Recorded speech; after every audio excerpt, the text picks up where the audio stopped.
Behold, behold, for once in millennia, you will witness something incredible, something awe-inspiring, something jaw-dropping. I bring you the most wondrous and exhilarating performer any one-horse town could ever wish for she is the best, most glorious, the great and powerful Trixie. Now, to quickly bring you up to speed with our blue performer. No, she's not sad, and no, she's not a part of Blue Man Group, whatever that is. Trixie's not an average pony, she is a great conjurer. I wonder how Trixie sustains this way of speaking. I think that if my throat wasn't attached, it would have already detached itself and jumped into my incinerator. Anyways, when we first get introduced to Trixie, she's rather flashy, bombastic, and very self-confident. Sure, some might say that it's over the top even for a performer, but still you understand that it's a part of the show. Nonetheless, as we keep watching, Trixie displays egotism, and quite a lot of it. As an addition, she tells a made-up story of her greatness, and sure, it's dishonest, but performers tend to do this quite a bit. What?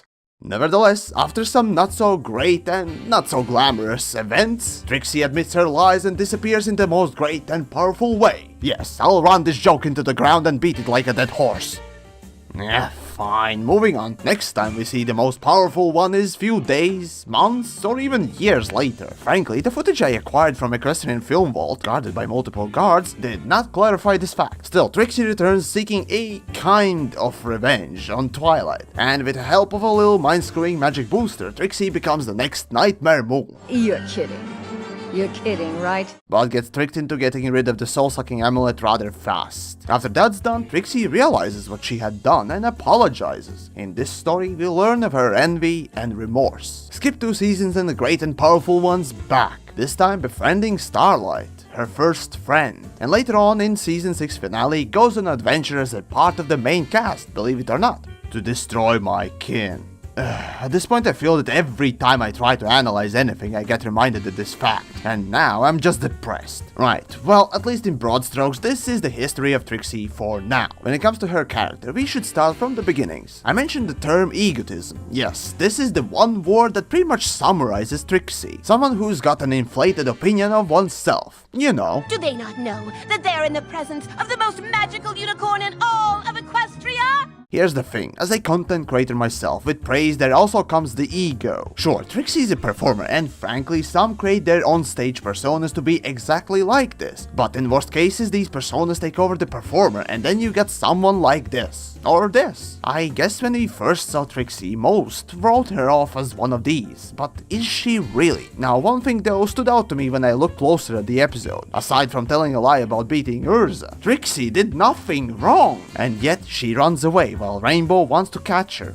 Why? Also, she left all of her belongings behind, not to mention her wagon was destroyed. Then, as we move on to the next time we see our mystical magical horse, she returns seeking revenge. Here I gotta say that muting Pinky was the one thing I approved of. Still, let's think about the setup of the episode. So, she explains that after Urza's accident, where she did absolutely nothing wrong, Pony started to ridicule and even harass the mighty performer. For what? For telling a fake story? And having an attitude? When I look at it, Equestrian ponies living in it become extremely hostile, which is disheartening. And yet, Trixie goes through all of it, and I presume only afterwards she becomes angry with Twilight. Now, I hate to bring history and politics into this, but I see interesting parallels with both world wars. See, in the gist, after First War, Germany was penalized so much, they basically had nothing, and everyone was angry because of it. Some even claimed that it was the main cause of the Second War. The point here is that instead of hurting someone who had done wrong, show them the right way and be there to help. Otherwise, by hurting them, you'll only breed contempt, anger, and hate. Still, what surprises me was that Trixie realizes almost immediately how horrible she was while under Amulet's influence. With that, we sense righteousness in the glorious blue unicorn. And even though Twilight wavers before forgiving her, episode ends on a heartwarming note. Oh, and keeping with the tradition, Trixie exits the scene in the most glorious...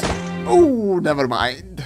Next time we see the most humble and apologetic one is when she befriends Starlight. Here though, we see a character change in Trixie when she meets Twilight. See, when Trixie got quote-unquote redeemed, she showed no residual animosity towards Twilight. But here we see writers saying, nope, there's still some conflict. Fine, it's a minuscule nitpick. Get off my back. Oh, but wait, there are few leftover nits to pick. Namely, Twilight. No, I'm not saying she has parasite problem. At least, I don't think. What I wanted to say is that Trixie is the only stain in Twilight's perfect friendship record, even after season 6. Sure, Trixie works as an irritant, and yet I find it as a good character detail. But what about Trixie herself? As the story progresses, we learn that Starlight was her first friend, and losing her, a repentant unicorn, shows a little more emotion. It's even enough to deflate her usual onstage persona, which only emphasizes the impact of this one friend. In season 6 finale, we see even more of this impact a friend has had on Trixie, as she is helpful and supportive when Starlight needs it the most. And best of all, later on, Trixie showcases selflessness by holding off my kin, so others can escape. That aside, there's one more detail I noticed about Trixie. When faced with real danger, she freaks out. Be that back when seeing Ursa or now with changelings. While Starlight and Thorax both are scared, Trixie's freakouts are bigger, and that got me thinking. I mentioned egotism, right? What if it's not a product of her performance? What if it's a defense mechanism her mind created to cope with the reality? So Trixie presumably never had friends, and so I'm guessing she got rejected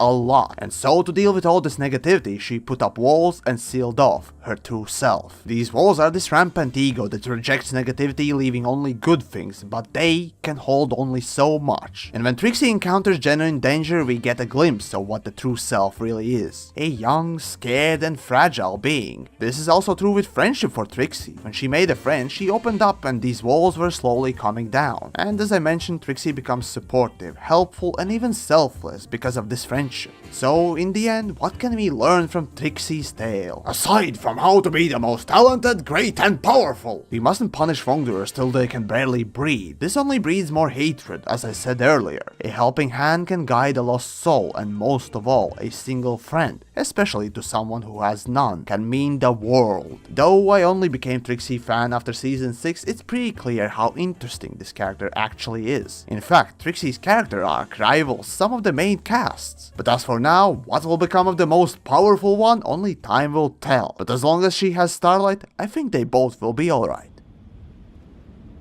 Now, where did I put my jaw?